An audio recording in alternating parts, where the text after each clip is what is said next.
Donc, dans cette partie du cours, nous allons voir, dans un premier temps, les structures de contrôle. Et après, nous aborderons le chapitre concernant les boucles.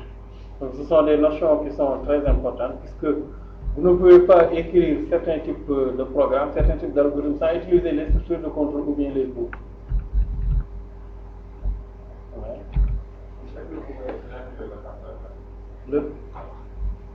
Je vous donne le donc les structures de contrôle, donc dans un premier temps, et ensuite nous verrons les boucles. Donc, tous les programmes que vous allez écrire après, on ne peut pas les écrire en utilisant que les concepts aussi linéaires que la déclaration des variables et mettre immédiatement les instructions. Comme par exemple, si je vous demandais d'écrire un programme ou bien un algorithme qui permet de déterminer la valeur absolue d'un entier saisi au clavier, là vous allez avoir des problèmes. Parce que, naturellement, pour déterminer la valeur absolue d'un entier, il faut pouvoir déterminer est-ce que cet entier est positif ou bien est-ce que cet entier est négatif. Donc là, il y a une structure de contrôle qui intervient et qui est la structure de contrôle C. Et là, non seulement pour effectuer des calculs, mais des fois même pour prendre en compte des erreurs qui peuvent survenir. Par exemple, écrire, si je vous demande d'écrire un programme, on l'avait fait, mais on n'avait pas pris en compte cet aspect qui permet de déterminer donc quel est le quotient de deux nombres. Là, nous savons que si je veux déterminer A divisé par B, il faut que je fasse attention pour que le B ne soit pas nul. A divisé par 0, ça donne rien du tout. Et au niveau de l'ordinateur, vous risquez d'obtenir une erreur. Donc, là, on a besoin de contrôler est-ce que le dénominateur est nul ou pas. Et c'est le cas dans beaucoup de types de programmes. Donc, comme vous pouvez le lire sur cette diapositive, les algorithmes donc, qui peuvent se décrire uniquement par un enchaînement séquentiel, tel qu'on le fait depuis le début du cours, sont très rares. Par exemple ici, bon, pour calculer l'aire d'un cercle, on saisit le rayon et on calcule immédiatement la surface que l'on affiche. Mais ce n'est pas aussi linéaire que ça dans tous les types de programmes. Il faut que l'on pose des conditions. C'est le cas quand vous vous connectez, le programme qui est derrière, il regarde est-ce que le login correspond au mot de passe. Si c'est le cas, il vous laisse passer. Si ce n'est pas le cas, on vous représente la page. Donc, la structure conditionnelle ici que nous allons voir. Donc, on a besoin de concepts de rupture, de séquences comme les tests qui permettent d'interrompre la linéarité pour prendre un autre chemin. Ou bien les boucles qui permettent de répéter un certain nombre d'instructions, un certain nombre de fois. Par exemple, si je vous dis demander d'écrire un programme qui affiche 100 fois bonjour. Actuellement, dans le programme à langage, il faut mettre 100 fois printf bonjour. Ça n'a pas de sens. Donc, il y a quelque chose qui va permettre de dire à l'ordinateur, fais ceci 100 fois. Ou bien fais ceci tant que cette condition est vraie. Voilà, c'est ce genre d'instructions que nous allons voir. Comment est-ce qu'on donne ces genres d'instructions à l'ordinateur? Donc, d'abord pour les structures conditionnelles, donc, et les boucles, nous les verrons après, mais juste pour introduire. Donc, les instructions conditionnelles donc, sont utilisées avec des tests simples qui permettent de réaliser un choix parmi deux possibilités ou bien trois possibilités. Et là, c'est là où interviennent les fameuses variables booléennes que nous avons vues sur la partie du cours concernant les variables. Donc, c'est un concept de test multiple qui permet de comparer un objet à une série de valeurs. Et là, on va pouvoir dire si l'objet a telle valeur, faites ça. Si x est positif, alors valeur absolue de x est x. Si x est inférieur à 0, donc x est négatif, alors valeur absolue de x est égale à moins x. Voilà. Vous avez aussi les itérations. Donc les itérations, comme je l'ai dit tantôt, consistent à exécuter un bloc d'instructions un certain nombre de fois. Donc vous avez une instruction que l'on doit répéter un certain nombre de fois.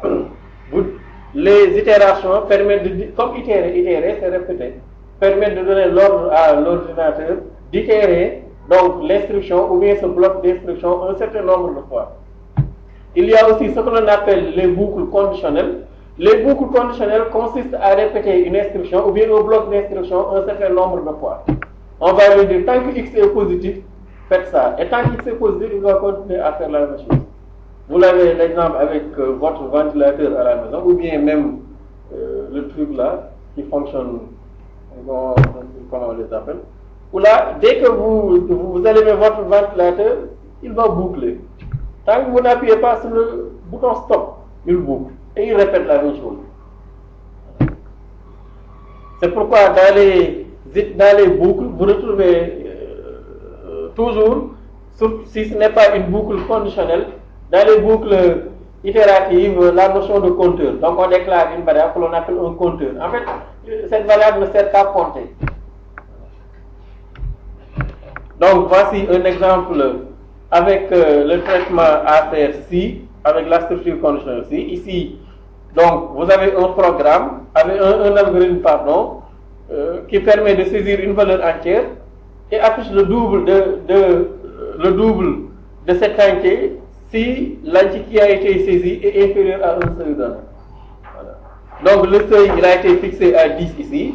Donc on déclare une variable val de type entier. Ensuite, donc on demande à l'utilisateur de fournir un entier que l'on saisit et ensuite on effectue un test. Donc c'est ça que l'on appelle la structure conditionnelle si. Et là on effectue un test.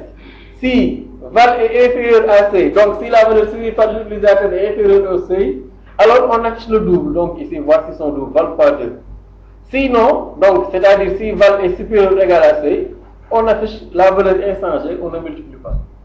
Donc voici un concept de rupture. Ce n'est pas linéaire, parce que si c'était linéaire, s'il n'y avait pas la structure conditionnelle si, s'il n'y avait pas ces deux lignes, donc qui est ce que nous faisions d'habitude, on allait d'abord afficher le double et ensuite afficher la valeur inchangée. Mais là, ça permet de dire à l'ordinateur, si la valeur est inférieure au seuil, alors afficher le double. Sinon, si la valeur n'est pas inférieure au seuil, il va afficher la valeur inchangée. Supposons que l'utilisateur saisisse la valeur 5. Il va tester. Est-ce que val est égal à 5? Est-ce que 5 est inférieur à la valeur du seuil qui est 10? Oui, il affiche. Donc, voici son double. Et ensuite, il sort. Maintenant, si l'utilisateur saisit 12, qui n'est pas inférieur au seuil, il teste. Est-ce que 12 est inférieur au seuil? Le test. Là, ça va renvoyer faux. Donc, il va directement aller dans le sinon. Et il va afficher, voici la valeur inchangée 12. Donc, c'est comme si on avait deux chemins. On arrive quelque part, il y a deux chemins. Et là, il y a un test à faire. On dit que si tel, prendre ce chemin. Sinon, prenez l'autre chemin. Bon, qui est entre parenthèses à l'image des choix que nous faisons tous les jours. Chaque jour, nous faisons d'ici. Si ça, je fais ça. Sinon, je fais ça. Donc, pour l'instruction conditionnelle en algorithmique, donc, on l'utilise de cette manière. On écrit si, ensuite, expression logique, qui est l'expression de test qui permet d'exécuter l'instruction ou le bloc d'instruction. Alors, si c'est vrai, on exécute l'instruction. Si c'est faux, on va dans le sinon, on exécute l'autre instruction.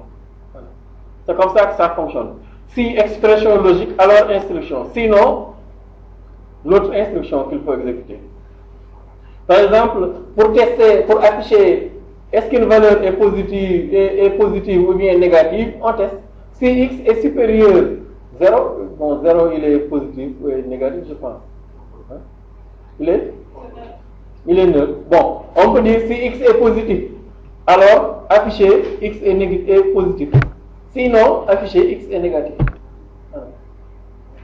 Donc, si condition, alors instruction, sinon, autre instruction, alternative. Maintenant, dans la vie, il n'y a pas toujours l'alternative. On sait qu'il y a des situations dans lesquelles on ne sait pas sinon qu'est-ce qu'il faut faire. Donc là, on ne dit rien. Et là, ça se présente tous les jours où on sait que si c'est ce qu'il faut faire ça, mais sinon, on ne sait pas. Ou bien c'est indéterminé. Ou bien il y a trop de choses qu'il faut faire. Et là, on ne précise rien du tout. Donc, si l'expression logique, qui est la condition ici, prend la valeur vraie, le premier bloc d'instruction est exécuté. Si jamais elle prend la valeur faux, donc on va dans le sinon. Donc le second bloc est exécuté. Voilà. Donc s'il est présent, sinon il n'y a rien qui est exécuté. Donc le sinon ici n'est pas obligatoire. Il y a des exercices ou bien des problèmes pour lesquels on sait que si c'est il faut faire ça. Mais sinon, qu'est-ce qu'il faut faire? Bon, on ne sait pas. Donc là, on ne précise rien du tout. Ce qui veut dire que si la condition est vraie, on exécute l'action donc qui est imposée par le si. Sinon, bon, on continue notre programme pour aller au niveau du reste du programme.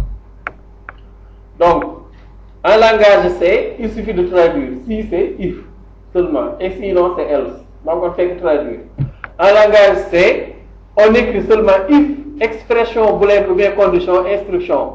Sinon si, expression, instruction, sinon instruction. Maintenant, des fois, il n'y a pas de sinon si, on écrit seulement si, expression, instruction, sinon instruction. Donc là, on n'a fait que traduire. Le si, c'est if. Le alors, on ne le traduit pas. Bon, en langage C, on ne traduit pas. Dans certains langages, comme le langage Pascal, on le traduit, alors c'est zen. On dit if instruction, zen instruction, if expression, zen instruction, else autre instruction. Donc, ici, nous ne faisons que traduire. Voilà. Donc, en langage C, pour passer en langage C, il suffit simplement de traduire. Si c'est if et sinon c'est else. Donc, vous avez un exemple ici où l'on effectue un test pour voir est-ce que A est supérieur à B. Si A est supérieur à B, on affiche A supérieur à B. Voilà. Donc, si pour cela, donc il n'y a pas de sinon, on écrit seulement if A supérieur à B, printf A supérieur à B. Maintenant, il faut faire attention, si votre condition concerne plusieurs instructions, il faut encadrer les instructions par un bloc. Il joue à Mario encore. Il joue à Mario. Donc, si votre si concerne plusieurs instructions, il faut forcément, en langage C, encadrer ces instructions dans un bloc, c'est-à-dire après la gouvernance fermante. Si vous ne le faites pas, le bloc ne va concerner que la première instruction. Et là, ça va fausser votre algorithme. Voilà. Votre programme, pardon. Donc ici, on écrit if A supérieur à B. Ici, nous voulons afficher que A est supérieur à B, mais aussi affecter à B la valeur de A. Puisque lorsque la condition est vraie, on exécute les deux instructions d'affichage et d'affectation. Donc il faut les encadrer par accolade ouvrante et fermante. Forcément. Si vous ne mettez pas accolade ouvrante et fermante, le si ne va concerner que l'affichage. Donc, il faut faire attention à ça. Donc, voici un autre exemple ici en langage C, où là, le sinon entre en compte. Là, on teste. Est-ce que A est supérieur à B? Si A est supérieur à B, on affiche que A est supérieur à B. Sinon, on affiche que A est inférieur ou égal à B. De la même façon, si A n'est pas supérieur à B, elle est forcément inférieure ou égale à B, la variable. Ça ne peut pas être autre chose. Voilà. Donc, comme je vous le disais, quand on arrive ici au niveau de la conditionnelle, on teste. Ici, on regarde. Quelle est la valeur que l'on obtient ici?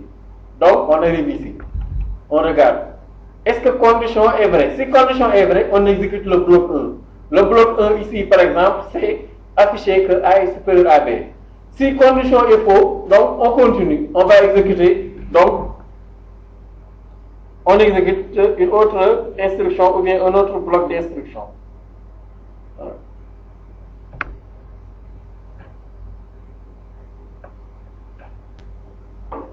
Donc, vous avez aussi un autre exemple ici où on a décomposé carrément donc les instructions affichées ici, où l'on teste. Donc, on dit que si A est supérieur à B, affichez que A est supérieur à B. Sinon, si A est inférieur à B, on affiche que A est inférieur à B. Sinon, il reste qu'une seule condition. Soit A est supérieur à B, ou bien est strictement inférieur à B, ou bien égal à B. Ce sont les trois possibilités.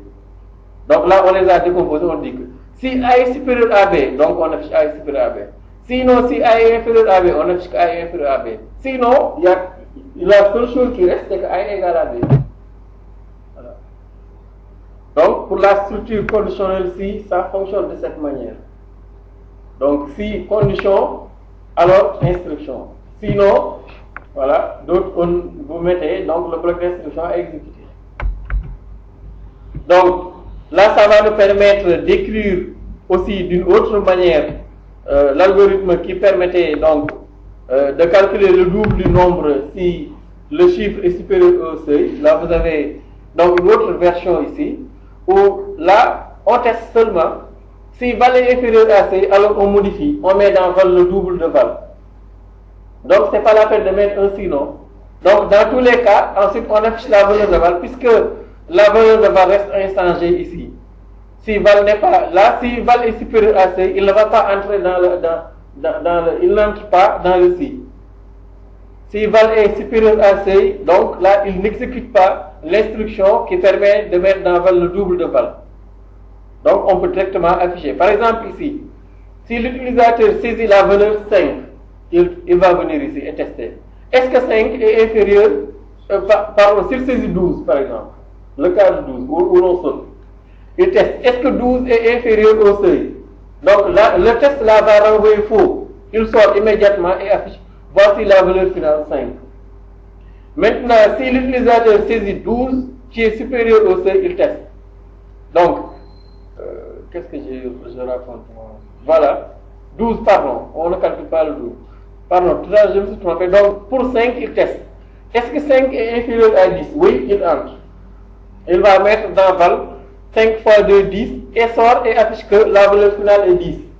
Mais si jamais on saisit 12, il teste. Est-ce que 12 est inférieur à 10? C'est faux, il n'entre pas dans le si. Il sort immédiatement et vous affiche voici la valeur finale 12.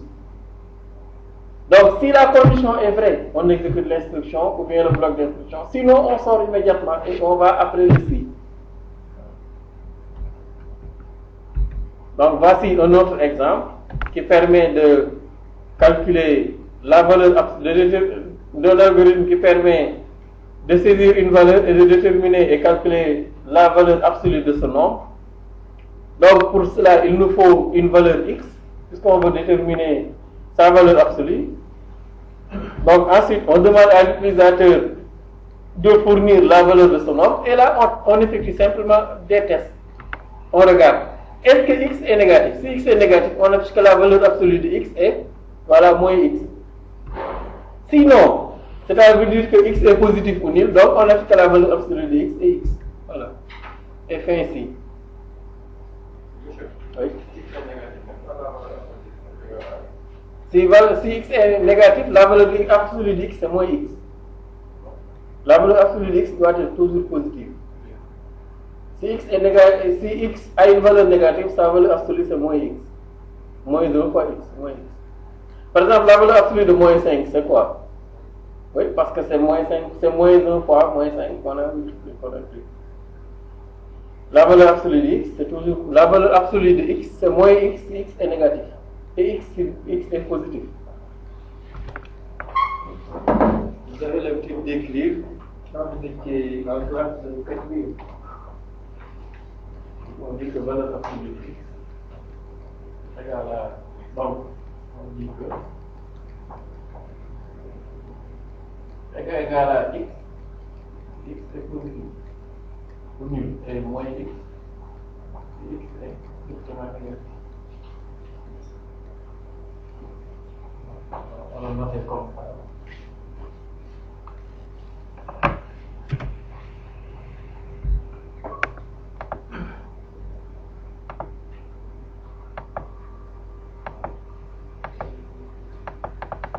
Donc voici une autre version du calcul de la valeur absolue.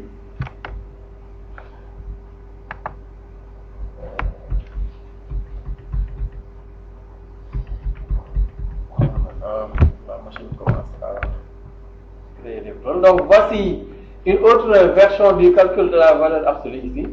Ici, vous voyez, on a posé une condition si, et ensuite, dans le cas contraire, où on a testé est-ce que x est positif ou est-ce que x est négatif dans un premier temps. Si x est négatif, donc sa valeur absolue est moins x. Et sinon, c'est donc x. Maintenant, on peut aussi résoudre le problème en s'y prenant simplement d'une autre manière. Donc, qui est présenté ici. La machine là.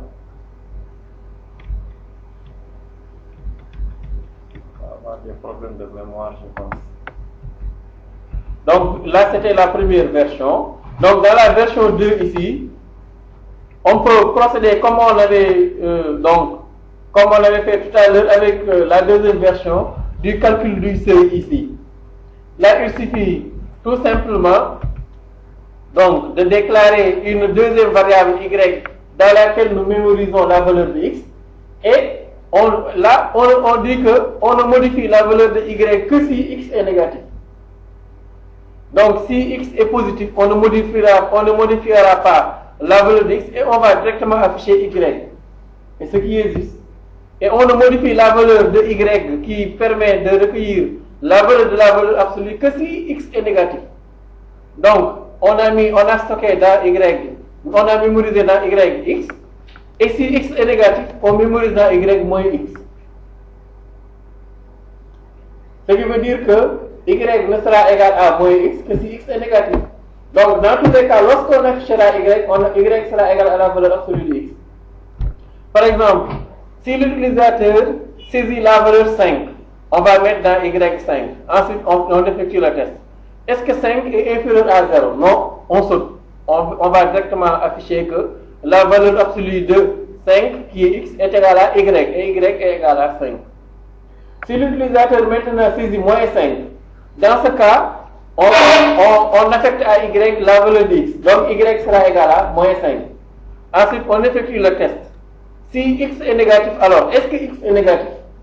Est-ce que 5 est inférieur à 0? Il va renvoyer la valeur vraie, on entre. Et on va mettre dans y moins 5, donc ça fait, voilà, plus 5. Et donc, on va afficher que la valeur absolue de x est y, donc la valeur absolue de 5, de moins 5 est 5. Donc, quel que soit ce coût, c'est positif.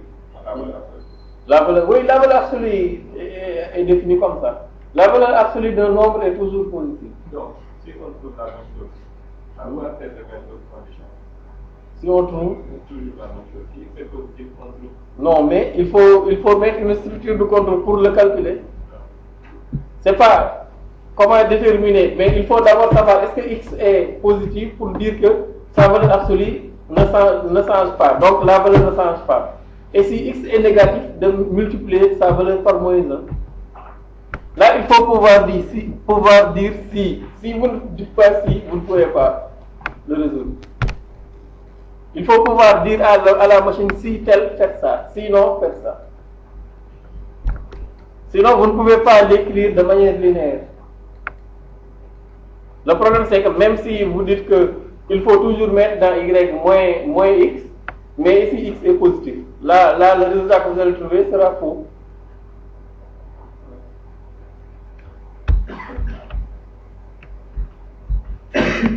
Maintenant, vous avez aussi ce que l'on appelle des conditions composées.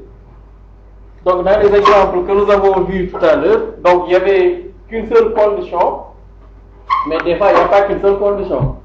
Donc, il faut effectuer des tests. Par exemple, est-ce que x est positif et y négatif à la fois? Là, c'est ce qu'on appelle des conditions composées. Une condition composée, c'est une condition qui est formée de plusieurs conditions simples, donc qui sont reliées par les opérateurs logiques que nous n'avons pas encore utilisés, qui sont les et les ou, et aussi XOR. Donc, les opérateurs logiques, c'est et le ou exclusif que vous avez peut-être vu en électronique, ou bien que vous allez voir, et ensuite le nom qui permet d'inverser, note.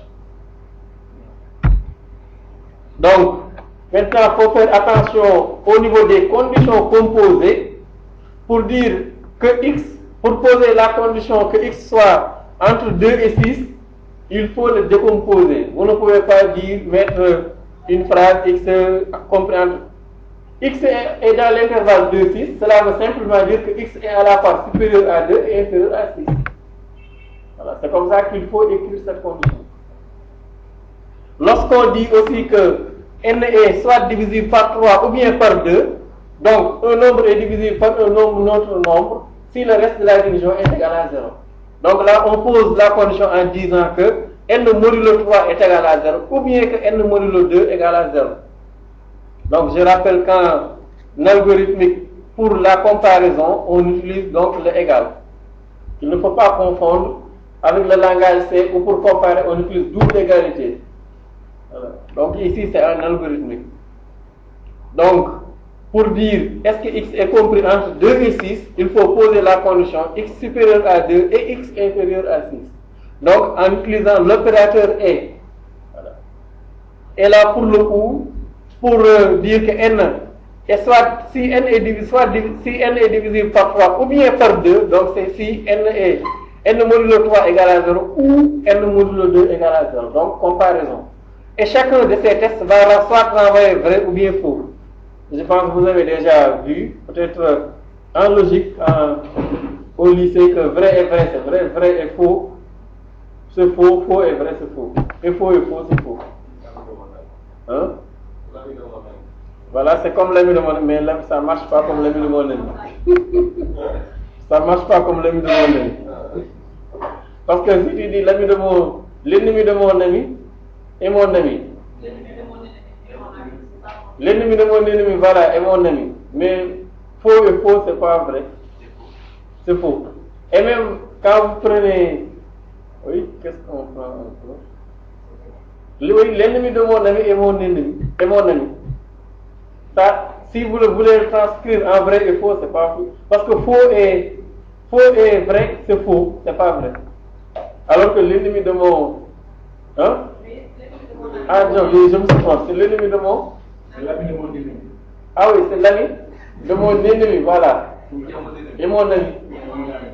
Non, l'ami de mon ennemi. Et mon ennemi, voilà. Bon. En tout cas, ça ne marche pas avec vrai et faux. Si vous voulez les transcrire avec vrai et faux, ça ne marche pas. Il y a certains qui marchent, mais bon, pour les autres, ça ne marche pas. Donc, l'évaluation d'une condition composée s'effectue selon les règles donc, de la table de vérité. Donc, peut-être vous avez vu la table de vérité aussi. Donc, pour la table de vérité qui est utilisée, c'est pour le et. Vrai et vrai, c'est vrai. Mais vrai et faux, c'est faux. Faux et vrai, c'est faux. Et faux, c'est faux. Il n'y a que vrai et vrai qui est vrai. Mais toute vérité ou qui est mélangée avec quelque chose de faux sera. Donc, voilà, ce sera faux. Pour le ou aussi, bon, vrai ou vrai, c'est vrai. Mais en tout cas, C1 ou C2 est vrai si au moins C1 ou C2, l'un des deux est vrai. Si les deux sont vrais, c'est bon. Par exemple, si je vous dis, apportez-moi du café ou du lait. Donc, si vous m'apportez du café et pas de lait, je serai satisfait. Si vous m'apportez du lait et pas de café, je serai satisfait. Et si vous m'apportez du lait et du café, ça c'est bon aussi.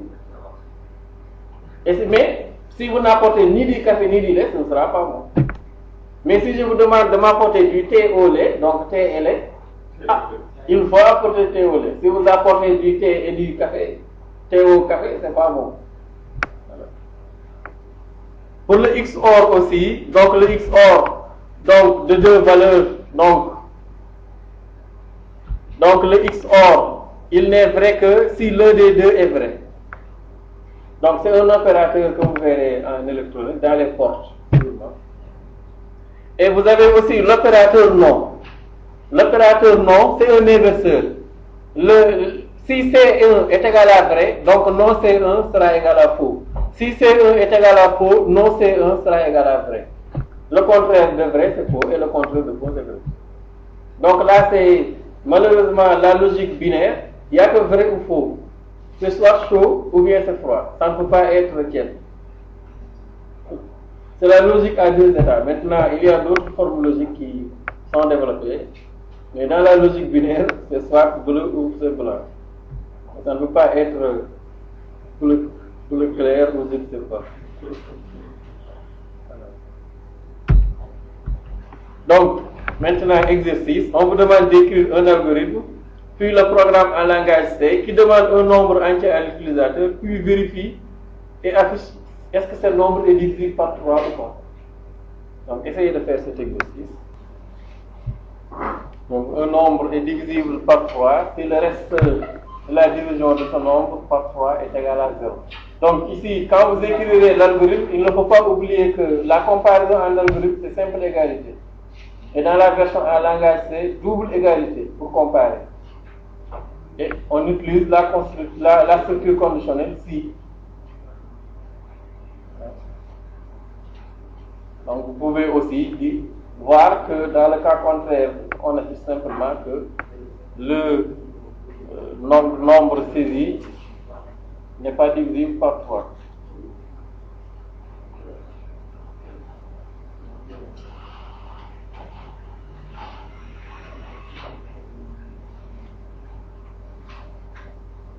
Il faut déclarer une variable de type entier. Le type ici est déjà donné, entier. Ensuite, effectuer un test, puis afficher est-ce que ce nombre est divisible par 3. Donc on teste. Est-ce que le reste de la division de ce nombre par 3 est égal à 0? Si c'est 0, c'est pas égal à 0. Donc là, il faut donc afficher autre chose ou bien autre chose.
Pour tester, est-ce que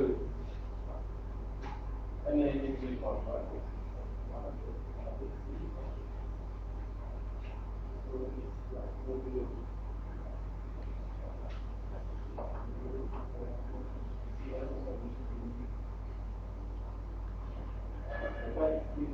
Mais c'est le reste de la division. Le reste de la division, c'est toujours.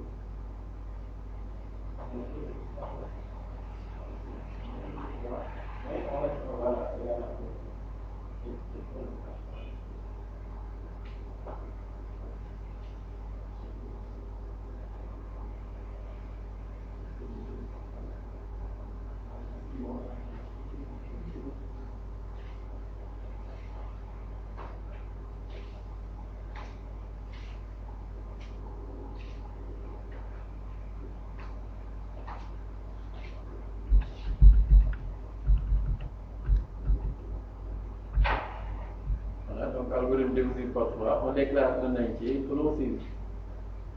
Ensuite, il faut effectuer un test.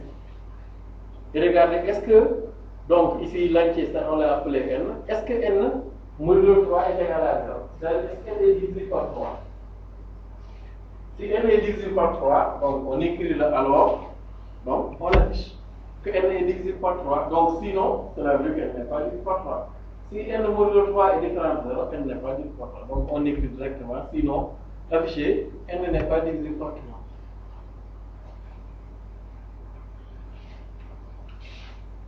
Et là, si vous saisissez un entier, par exemple, supposons que l'on saisisse 5, le test. Est-ce que le reste de la division de 5 par 3 est égal à 0? Est-ce que c'est vrai? Non, c'est faux. Il va directement dans le sinon, il affiche 5 n'est pas divisible par 3. Si vous saisissez 6, il va effectuer un test et regarder.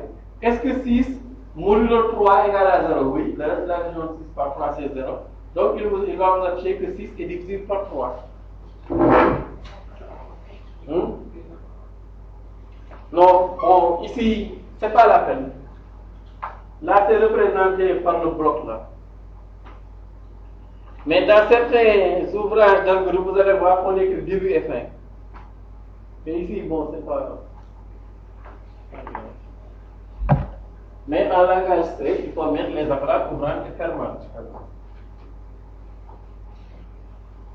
Donc, si on essayait de traduire en langage C, donc, on aurait donc un certain int n, voilà, ensuite printf. Donc, prenez un entier. Ensuite, on récupère la valeur saisie par l'utilisateur, donc printf, pourcentage de commercial n. Et ensuite, on effectue le test. Est-ce que n est donc n modulo 3? Donc ici, faites attention, double égalité en langage C pour la comparaison. La simple égalité, c'est l'affectation. Si n est, voilà, donc de préférence, mettez les accolades en langage C, ça va vous éviter de faire des erreurs, donc printf, donc afficher. Voilà, par exemple, on peut mettre pourcentage et divisible par 3. Donc, else, par exemple, que n n'est pas divisible par 3.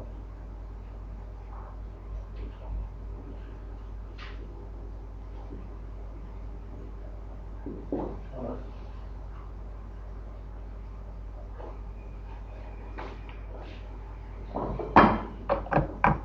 Donc, on va essayer de l'implémenter pour voir. Donc ici, on crée un nouveau fichier.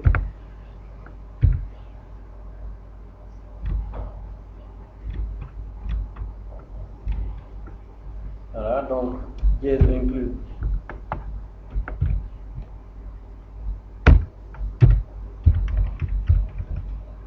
studio.h. Voilà, int main.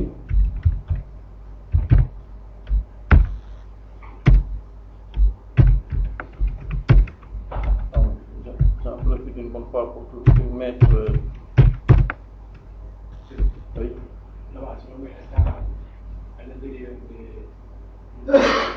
Oui. Pourcentage, oui, D. C'est un entier. Entier pourcentage D. Donc, return 0 ici.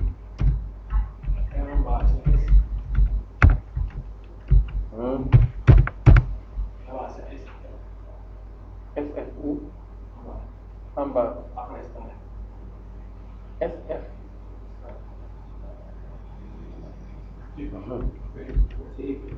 Oui.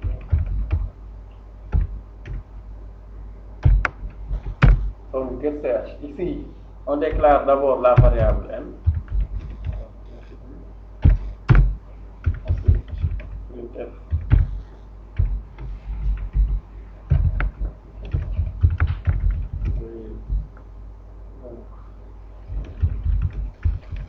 Un entier. NF.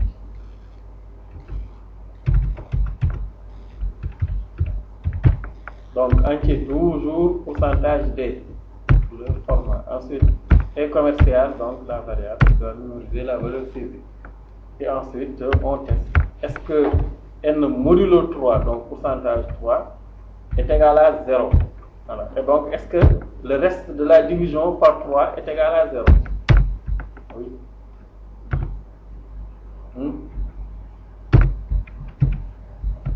Voilà, donc si c'est le cas, donc on affiche que n est divisible par 3. Donc pourcentage D pour afficher la valeur de n seulement.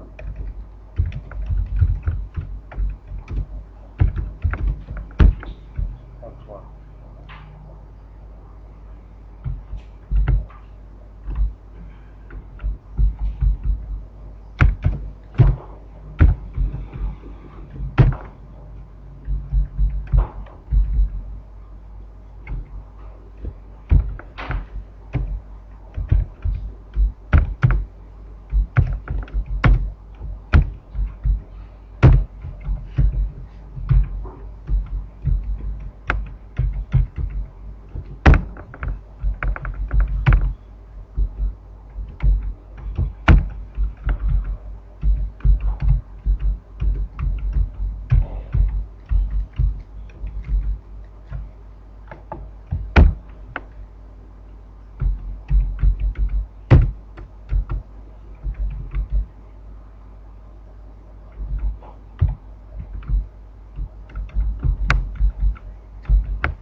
ensuite, on enregistre le fichier.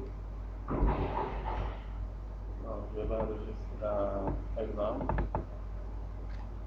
On peut essayer le format C. Je l'appelle exemple 04.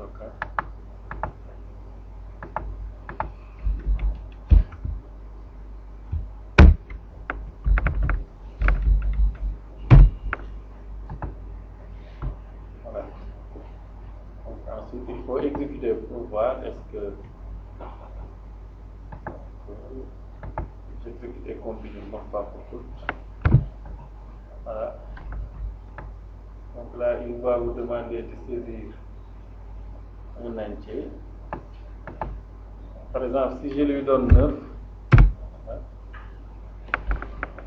voilà, il m'affiche que 9 est bien divisible par 3.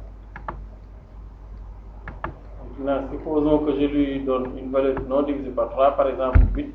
Nous savons que 8 n'est pas divisible par 3. Alors, là, il me dit que 8 n'est pas divisible par 3. Quelle que soit la valeur que vous lui fournissez, il sera en mesure de vous dire est-ce que c'est une valeur qui est divisible par 3 ou pas.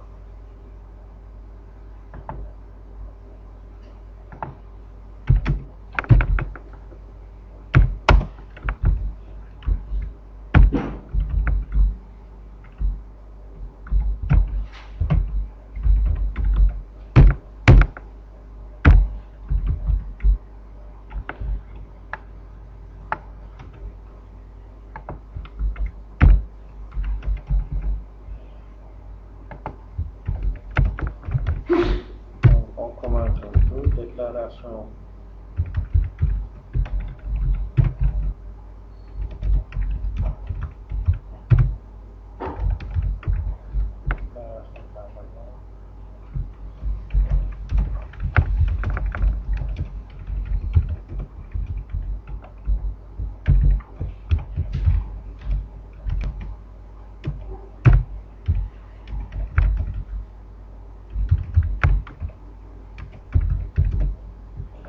Est-ce qu'elle est divisible par 3?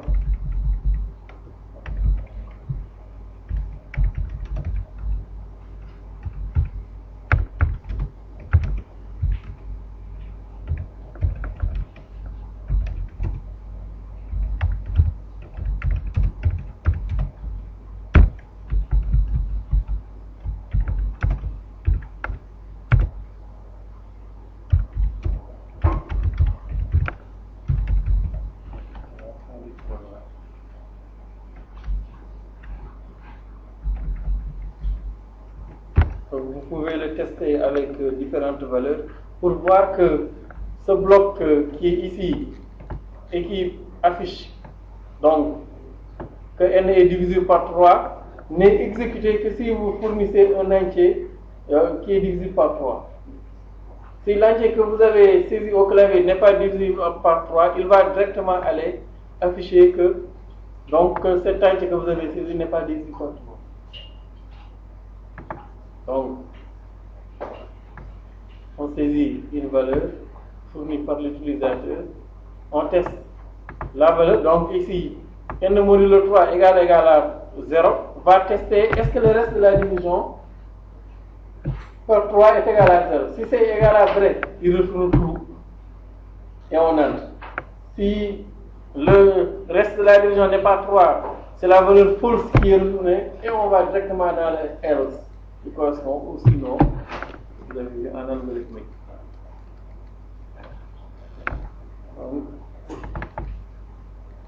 C'est la même chose aussi pour le calcul de la valeur absolue.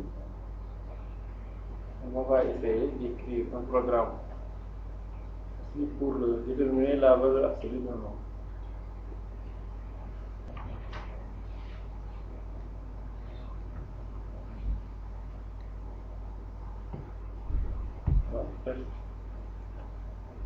Donc, si on nous demandait aussi d'écrire un algorithme, puis un programme qui permet de déterminer la valeur absolue d'un nombre, il faut non seulement saisir le nombre, mais aussi effectuer un test. Et regarder est-ce que ce nombre que j'ai saisi est positif. Si c'est positif, donc on affiche que sa valeur absolue c'est la valeur initiale. Sinon, c'est moins 1 multiplié par la valeur qui a été saisie. Donc, si condition, instruction. Sinon, voilà, instruction alternative à exécuter. Donc, c'est la même chose si on demandait d'écrire un programme qui permet de déterminer la catégorie d'âge d'une personne. Est-ce que c'est un enfant ou bien est-ce que c'est un adulte? Est-ce que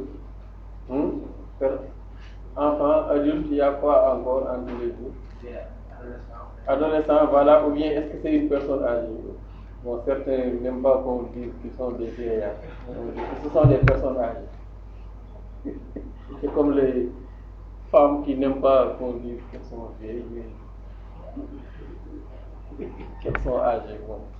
Donc, dans ce cas, il suffit simplement d'effectuer un test. Donc, normalement, c'est quoi un enfant? Il a quel âge? Donc, enfant, entre 0 et 10 ans. Bon, entre 0 quand même. Entre 0 et quelque chose, on est un bébé, pas un enfant. Bon, mais on va dire 0 et 10 ans. Donc, ensuite, on est un adulte, ou bien adolescent, entre 18 et entre 10 ans et 18 ans, on n'est rien. Ah oui, c'est entre. Bon, on va dire. Donc, enfant, il faut aller jusqu'à 11 ans. Donc. Entre 12 et 18 ans. Donc, ensuite, adulte. Entre, donc, 19 ans et, bon, 40 ans, vous venez. Parce qu'après, on est un vieillard dans tous les cas. Ah bon. Oui, on va mettre 50 peut-être. Parce qu'à 40 ans, être un vieillard, c'est tout. Ensuite, vieillard.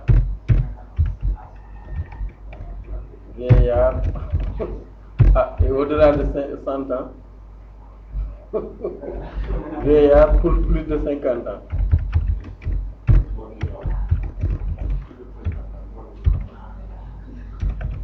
Voilà. Il est difficile d'avoir 100 ans au Sénégal.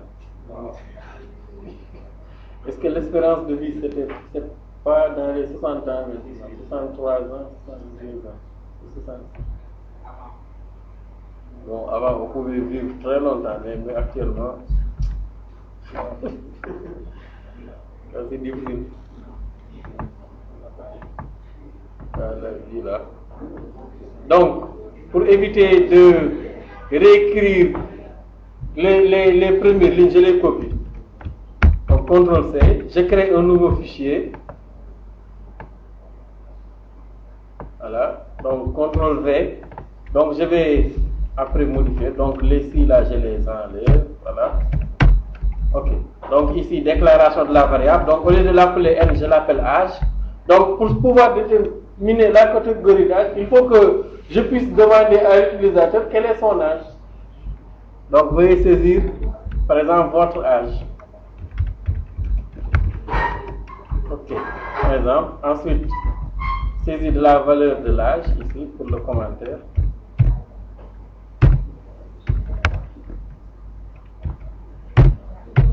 Donc, est commercial, ici, on saisit âge. Ensuite, il suffit d'effectuer un test. Donc, d'abord, la première catégorie. Comment est-ce qu'on peut traduire la condition que la valeur soit entre 0 et 11 ans?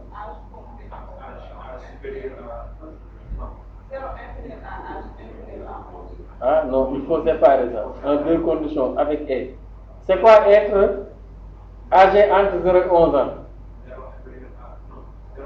C'est que l'âge est. Il faut raisonner à partir de l'âge, c'est beaucoup plus simple. Et voilà, est inférieur à 11. Donc, on teste, il faut dire si âge est strictement positif, il faut faire aussi attention, les entiers en langage C comportent aussi bien des valeurs positives que les valeurs négatives. Les entiers en langage C, c'est l'ensemble Z. C'est pas N. Donc, si vous lui demandez l'âge, il faut saisir moins 8. Donc, rien de l'empêche de saisir moins 8. Donc on verra après avec les structures de contrôle, les boucles et structures de contrôle qu'on peut le forcer à saisir une valeur positive. Donc if âge est supérieur à 0, le et c'est double et commercial. Voilà, et âge donc inférieur à 12, voilà, donc on va encadrer le bloc par une accolade ouvrante externe. Donc on va lui afficher par exemple, donc vous êtes, donc printf.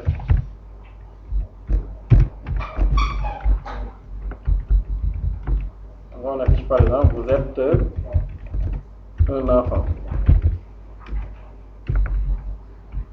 Voilà. Sinon si,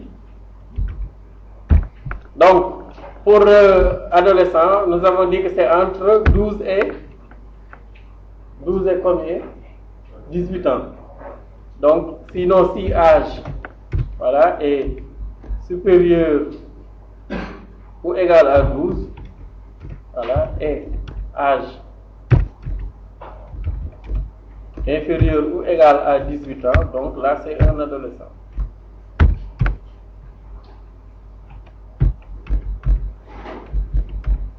Comme certains ici.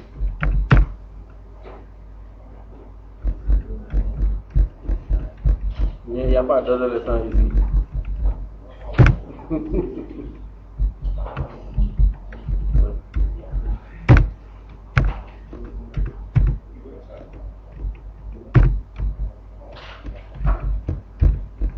Voilà, donc là on lui affiche une tête, par exemple, vous êtes un adolescent, un ado. Pour la troisième catégorie d'âge, donc c'est un adulte, donc on a dit entre 18 par exemple et 50 ans. Bon, au Sénégal, on va dire 40 ans peut-être. 50 ans. Donc, âge supérieur. Et là, il faut faire attention pour que les intervalles ne se chevauchent pas trop. Là, par exemple, lorsque j'ai mis supérieur, l'âge en premier ici, j'ai mis donc strictement inférieur à 12. Voilà, ici. Voilà. Et là, donc supérieur ou égal à 12. Comme ça, j'exclus le cas où, le cas où on a 11. Donc là aussi, inférieur ou égal à 18. Comme ça, c'est l'intervalle fermé 12-18. Maintenant, pour donc les adultes, il faut que j'exclue tous ceux qui ont 18 ans. Donc je vais mettre strictement supérieur à 18. Voilà, et donc âge, donc on va dire inférieur ou égal à, donc inférieur peut-être strictement à 50.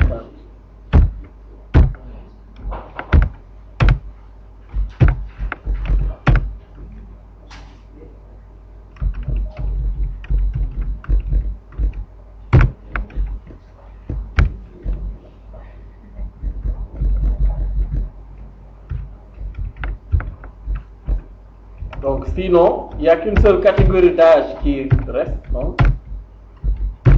S'il n'a ni entre 0 et 12 ans, ni entre une âge qui est entre 12 et 18, ni une âge qui est entre 18 et 50, c'est qu'il a une âge supérieure à 50. Voilà. Donc vous êtes un vieillard.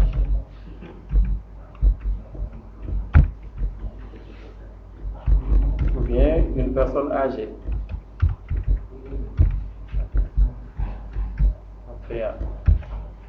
Donc on enregistre au format S5, langage C. Ensuite, il faut changer le nom.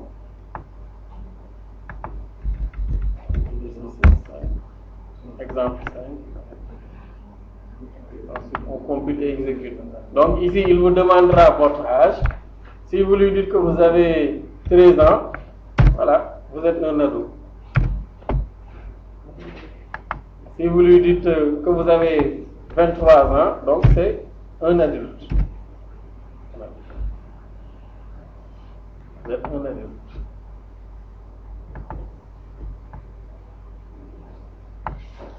Et si vous saisissez donc la valeur, quelle valeur encore? 70 ans, donc il va vous dire que vous êtes un vieillard. Bon, le problème ici, c'est que si vous saisissez une valeur négative, il va aussi vous dire que vous êtes un vieillard. Oui. Parce que ici, c'est pas gère. Là, il y a un else. Si vous saisissez une valeur qui est strictement inférieure à 0, il va directement venir dans la dernière instruction, le dernier else. Pour vous dire que vous êtes un vieillard. Bon.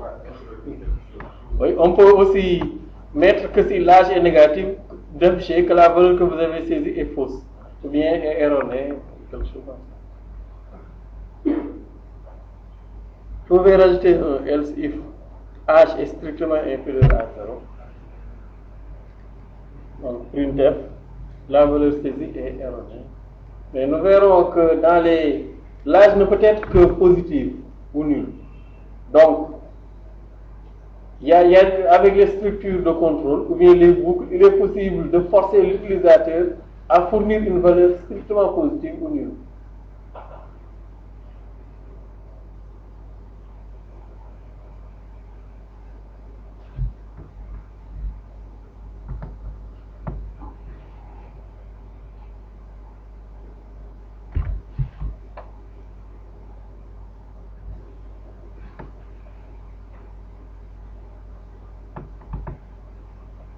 Donc la saisie de l'âge, non, déclaration pardon, de la variable. Donc ici vous avez l'étape toujours de pré-traitement, ensuite étape de traitement et d'affichage des résultats. Donc les trois étapes d'écriture d'un algorithme. Pré-traitement, traitement, affichage ou édition des résultats.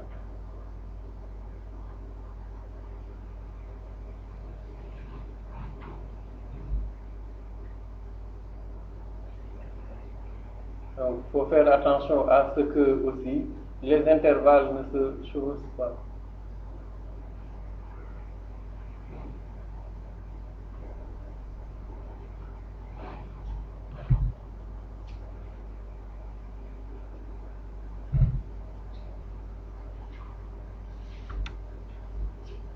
Oui.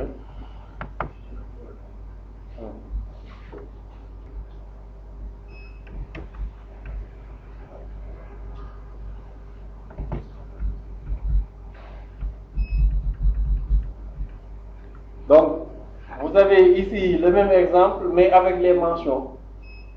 Voilà, nous savons que normalement, si on a donc une moyenne supérieure à ou égale à 12, on a une mention. Voilà.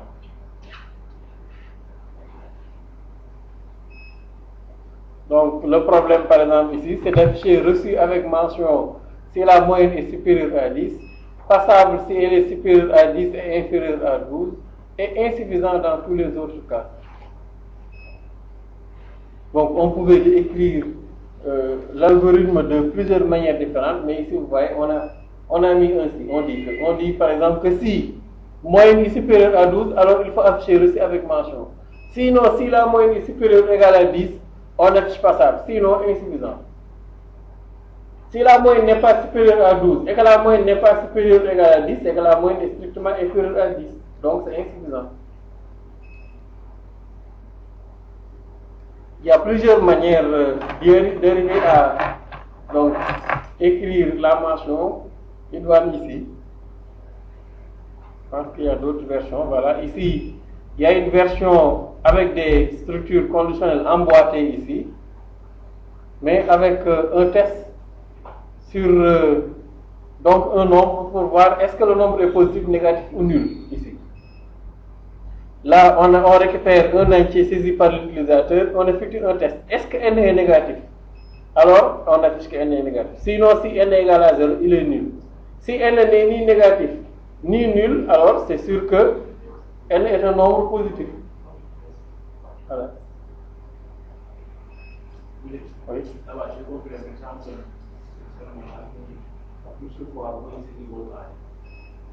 Ça, tu as quoi, tu dis? Pour l'écran. Oui, il faut saisir.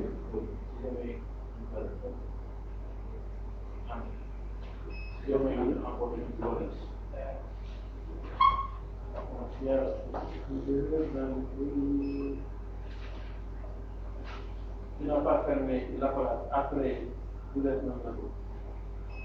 Quand fermer la place, il y a une place, donc il y a des problèmes dans son programme. C'est pourquoi il faut identifier le programme et éviter la forme d'écriture que reprenez tous avec des décalages qui vont à l'infini. On met les L en dessous des I. Ça permet de rendre le programme plus visible et de voir quand vous n'avez pas fermé la place. Sinon, vous pouvez ne pas fermer la place.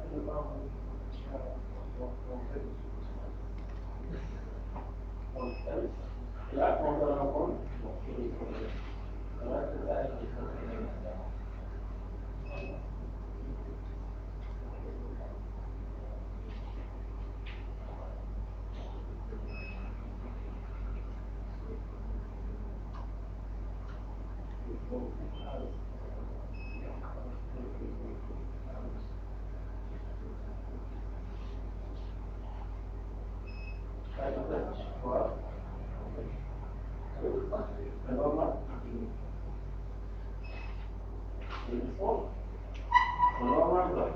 Tous les programmes qu'on a écrits de façon comme ça.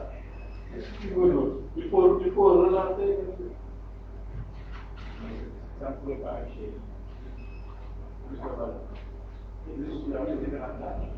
Mais c'est pas à quoi de relancer si le niveau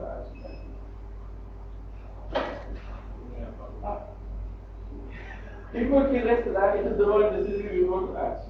Non, ça, pour le moment, tu ne peux pas. Il faut attendre que l'on voit dans les bouts et là on pourra voir comment est-ce qu'on fait de telle sorte qu'il ne quitte pas tant qu'on ne lui demande pas d'écouter. Mais là pour le moment, malheureusement, le programme va s'exécuter qu'une seule fois et là ça s'arrête. Mais quand on verra les bouts, on verra comment est-ce qu'on peut lui imposer d'exécuter le programme tant qu'on ne saisit pas donc, un mot ni quelque chose d'autre. Donc ici, vous avez un exemple de conditionnel emboîté ici. Donc autre exemple aussi, avec une deuxième version, mais cette fois-ci sans structure conditionnelle emboîtée. Tout à l'heure, on avait mis si c'est positif, sinon si c'est nul, sinon c'est négatif. Maintenant ici, on a posé que trois conditions aussi, deux conditions aussi, pardon. Donc, on lui demande donc de saisir un nombre, il le saisit. Ensuite, on regarde, est-ce que n est négatif? Si n est négatif, on affiche ce nombre est négatif. Si, donc ici, il n'y a pas de sinon. Si n est égal à 0, on affiche que n est nul. Si n est supérieur à 0, on affiche que le nombre est positif. Voilà. Donc, dans cette version-là, on a effectué trois tests systématiquement. Alors que dans la première version que nous avions affichée tout à l'heure, le nombre, si le nombre est négatif, on ne fait qu'un seul test. Mais là, vous êtes obligé de faire trois tests à chaque fois, puisque vous n'avez pas mis de sinon. Donc, il faut essayer d'utiliser les tests imbriqués, même si écrire la solution de cette manière est peut-être plus facile, mais il faut essayer d'utiliser les tests imbriqués. Ça permet donc de gagner en termes de complexité temporelle et en termes d'espace aussi d'exécution. Donc, utiliser les tests imbriqués pour limiter le nombre de tests et placer d'abord donc, les conditions les plus probables. Donc, permet de minimiser ce que l'on appelle la complexité. C'est la complexité algorithmique et la complexité temporelle. On en avait parlé quand on commençait le cours d'algorithmique sur les différents problèmes donc, qui tournent autour de l'algorithme. Autre exercice maintenant qu'il faut faire. Donc, on vous dit que le prix des photocopies dans une reprographie varie selon le nombre demandé. Donc, 50 francs CFA la copie pour un nombre inférieur à 10. 25 francs pour un nombre entre 10 et 20 et 15 francs au-delà. Ce qui se fait aussi en ville. Quand vous allez faire des photocopies, on vous demande, et ça dépend du nombre, donc le prix que vous devez. Donc, on vous demande d'écrire un algorithme puis un programme en langage C qui demande à l'utilisateur le nombre de copies à effectuer et qui calcule le prix à payer. Donc, s'il veut faire 10 copies, donc on regarde. Donc, 10, c'est compris donc entre 10 et 20, donc il va payer 15 francs la copie, donc 15 fois 10, 150 francs. Donc, essayez d'écrire l'algorithme. Oui, écrivez l'algorithme. Et ensuite le programme en langage C.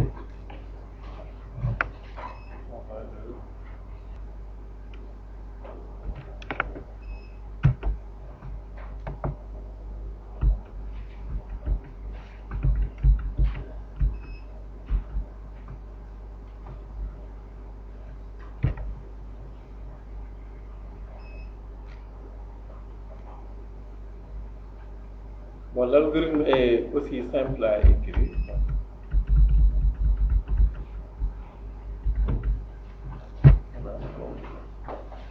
Il est presque l'heure. Donc, il nous faut connaître le nombre de copies ainsi qu'une variable pour calculer et afficher le prix. Donc, on demande à l'utilisateur le nombre de copies et on teste. On a dit que si le nombre de copies est inférieur à 10, il doit payer 50 francs l'unité. Donc, prix égal à copie fois 50, le nombre de copies. Sinon, si le nombre de copies est inférieur donc, à 20, donc là, si le nombre de copies n'est pas inférieur à 10, c'est que c'est supérieur à 10. Si on arrive à ceci, à cette structure conditionnelle-ci, cela veut dire que le nombre de copies est supérieur à 10. Donc, on est entre 10 et 20. Alors, donc le prix unitaire c'est 25. Donc on calcule le prix en multipliant le nombre de copies par 25. Sinon, c'est 15 francs l'unité et là on affiche donc le prix à payer. Donc sinon. Donc en langage C, ça va donner un programme qui ressemble à ça.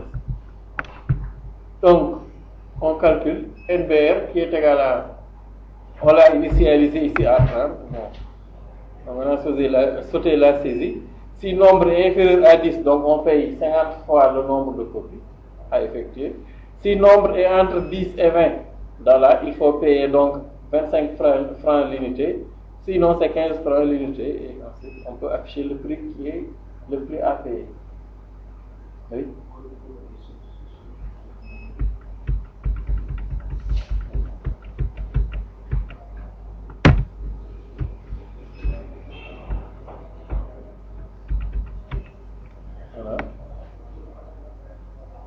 Donc ici, on demande à l'utilisateur de fournir le nombre de photocopies qu'il veut effectuer.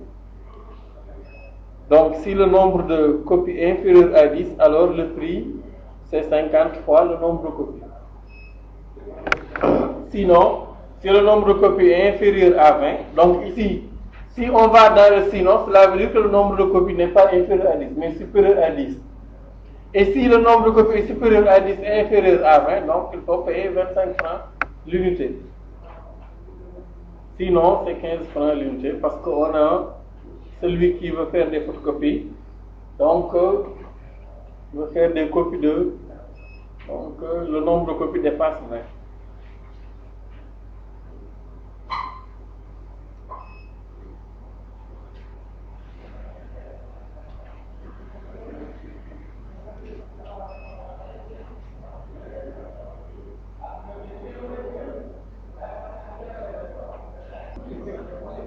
Oui.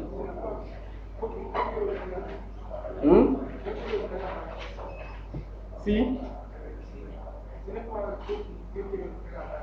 Non. Bon, ça dépend de comment est-ce qu'on interprète le texte qui est là. Mais je pense que, parce que là on a dit, donc au niveau de l'énoncé,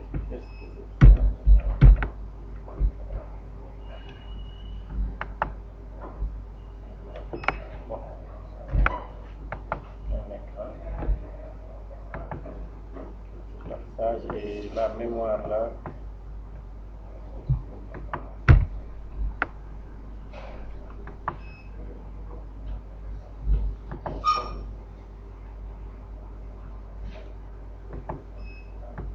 Voilà, au niveau de l'énoncé, on a dit que donc le prix dans la reprographie varie selon le nombre. Donc 50 francs la copie pour un nombre de copies inférieur à 10. Donc quand c'est inférieur à 10, donc c'est pas 10.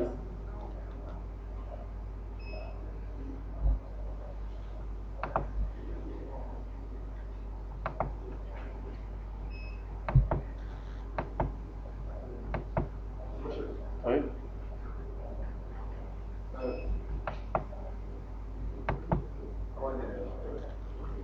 On paye 50 francs par copie. Oui, 50 francs par copie. Parce que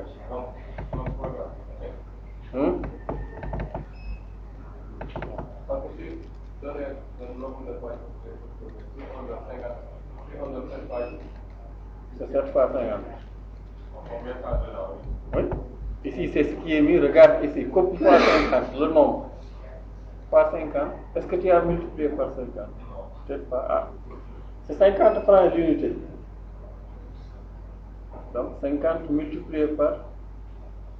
Mais pas. Là, tu affiches les prix unitaires en réalité. Pas le prix à payer.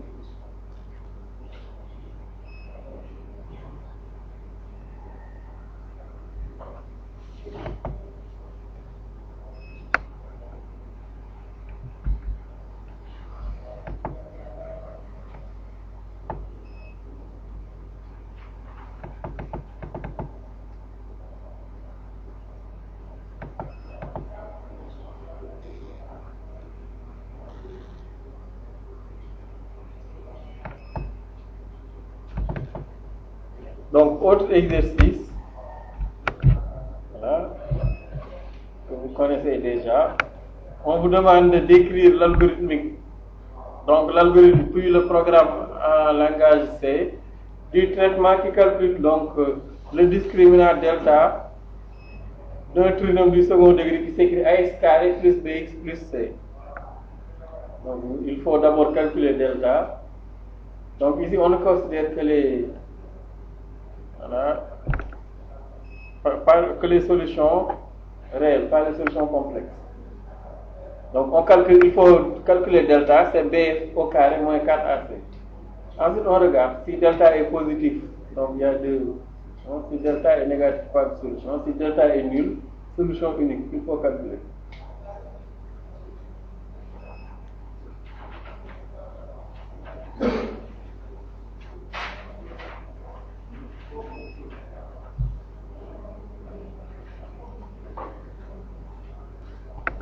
Donc ici, si vous regardez, il faut d'abord déclarer les trois variables qui vont composer les coefficients de l'équation du second degré.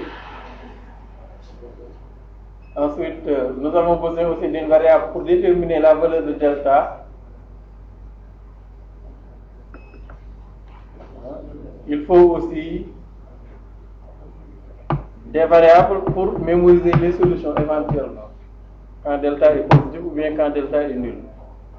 La solution unique. C'était prêt.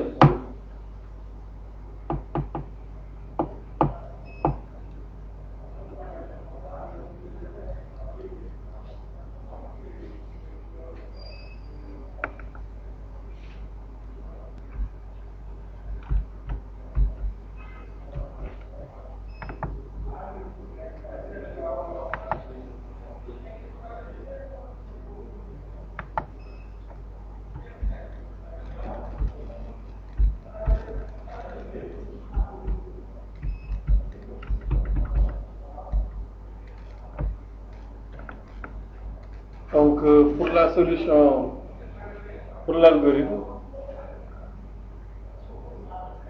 il suffit donc de déclarer A, B, C, ensuite une variable delta, x1 et x2 de type réel. Donc, il faut saisir A, B et C, parce que si on ne les connaît pas, on ne saura pas à quoi ressemble notre équation. Ensuite, dans delta, il faut mettre B au carré moins 4A fois C. Donc ici, il ne faut pas oublier, il y a A et C, il y a les multiplications qu'il faut bien maîtriser. Il y a B fois B. Et là, on teste. D'abord, si delta est strictement inférieur à 0, alors on affiche directement le trinôme n'a pas de racine réelle. Maintenant, il y a les solutions complexes qu'on ne considère pas. Sinon, si delta est positif strictement, alors x1 c'est moins b plus racine de delta sur 2a. Et x2 c'est moins b moins racine de delta sur 2 fois a. Et ensuite, on affiche donc les solutions que sont x1 et x2. Sinon, cela veut dire que forcément delta est nul. Et là, la seule solution unique, c'est x1 qui est égal à moins b divisé par, voilà, 2a. Ensuite, on affiche la solution. Donc, en langage C, ça ressemble, vous allez avoir une solution qui ressemble seulement à ça. Donc, vous avez A, B et C qu'on initialise mais qu'il faut saisir. Ensuite, x0, x1, x2 et delta qui est égal à B fois B moins 4 fois AC et on teste, on effectue les tests. On va d'ailleurs l'implémenter. Voilà, donc, dièse inclus.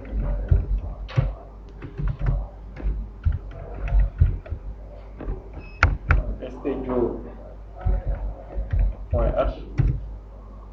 Ensuite, int main et dièse inclus cogno.h pour l'autre, pour lequel l'ordinateur ne reconnaît pas.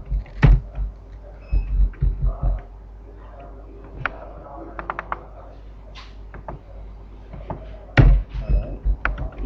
L'ordinateur ne reconnaît pas plutôt getch. Ensuite, on peut tous les déclarer comme étant des erreurs. Donc, int a. Bon, je vais mettre float a, b, c, delta, x1, voilà, et x2. Donc, il faut d'abord commencer par demander à l'utilisateur la valeur de chacun des coefficients, oui. Bon, c'est pas grave. Là, c'est que des noms de variables. Bon, oui, si vous voulez, on peut déclarer un certain x0. Donc, vous voyez, saisir A, bien la valeur de A.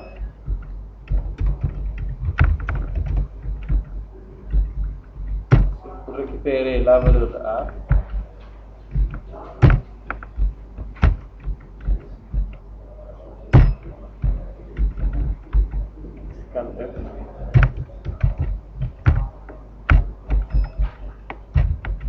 Pourcentage F, puisque ce sont des réels, et A. Donc, idem aussi pour la saisie de la valeur de B. Donc, vous pouvez saisir la valeur de B.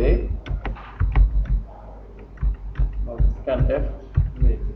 Bon, rien ne vous empêche aussi de considérer A, B et C comme étant des réels. Bon.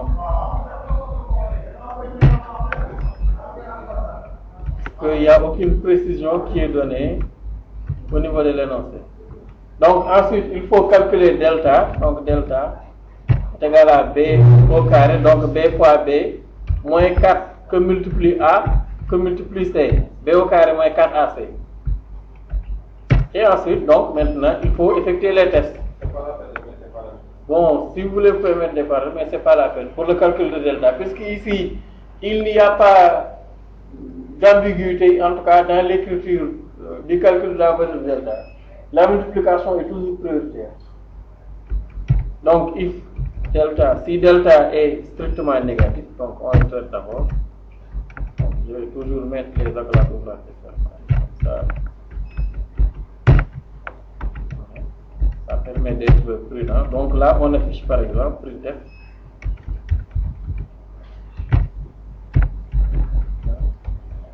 Delta est négatif. Pas de solution. Pas de solution réelle. Voilà. Vous gagnez de l'espace, je le note. Pas de solution réelle.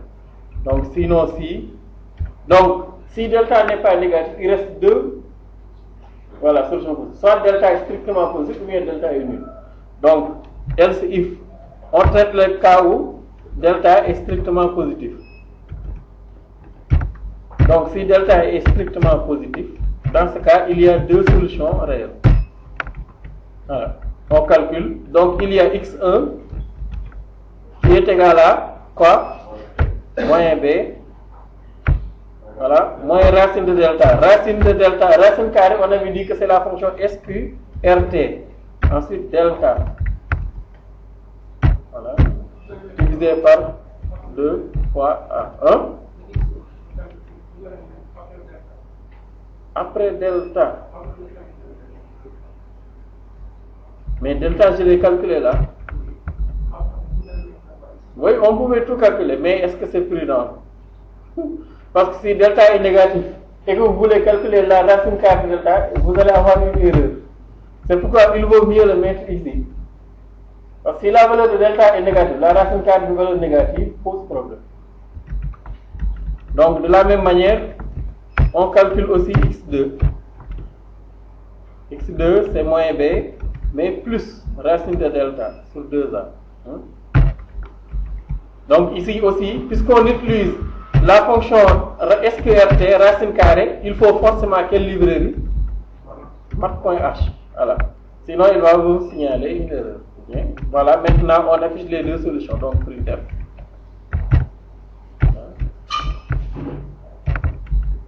Delta strictement positif. On peut mettre 2 points. Donc, deux solutions. Voilà. Ensuite, donc, on affiche d'abord x1 ici, printf. Je les sépare, vous pouvez les mettre dans le même printf. Donc, je mets un /n. x1 est égal à pourcentage f. Voilà, x1. Pour x2, l'autre solution aussi, de la même manière. Donc, x2 est égal à pourcentage f, x2.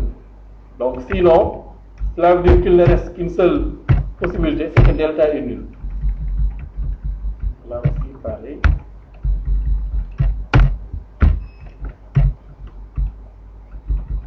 Donc, troisième possibilité ici. Donc, delta égale à 0. Donc, une solution unique, ou bien solution unique.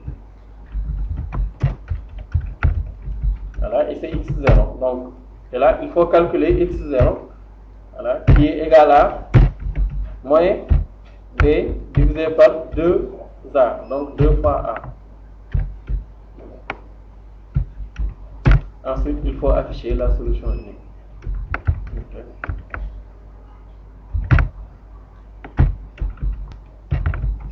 X0 est égal à pourcentage f.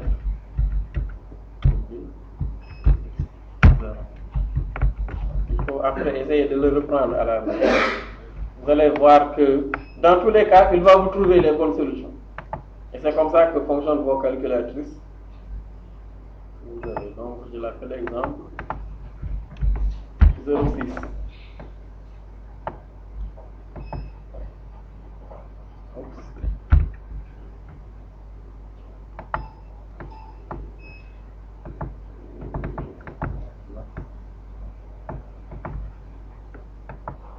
Même pas s'il l'a enregistré ou pas. Est-ce que la fenêtre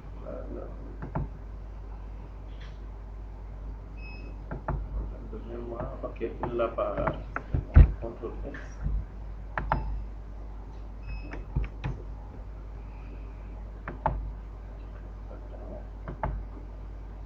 Donc c'est sur Spy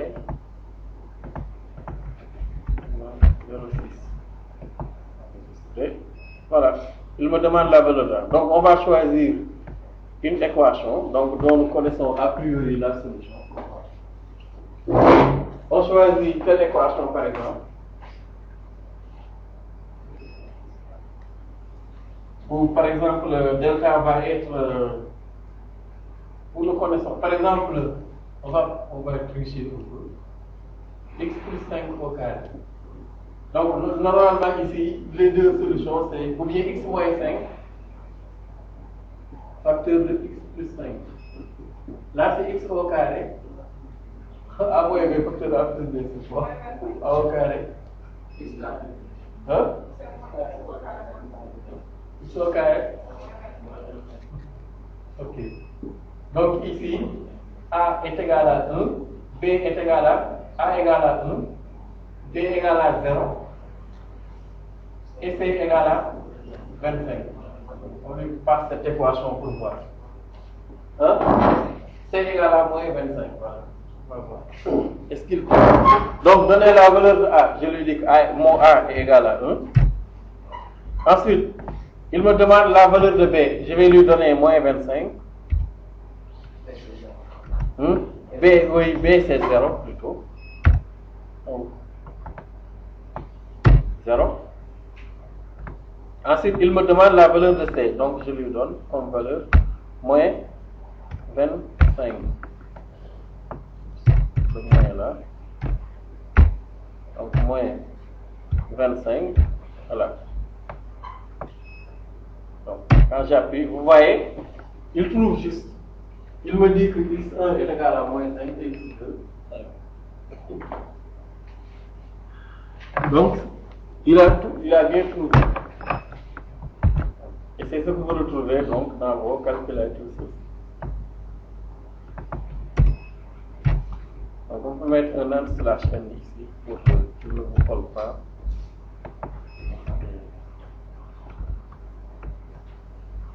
Ensuite, donc, vous avez les exercices. Il y a 3 exercices qu'il ne faut pas oublier donc, de préparer. On va les corriger avant de passer donc, à la partie du cours sur les boucles.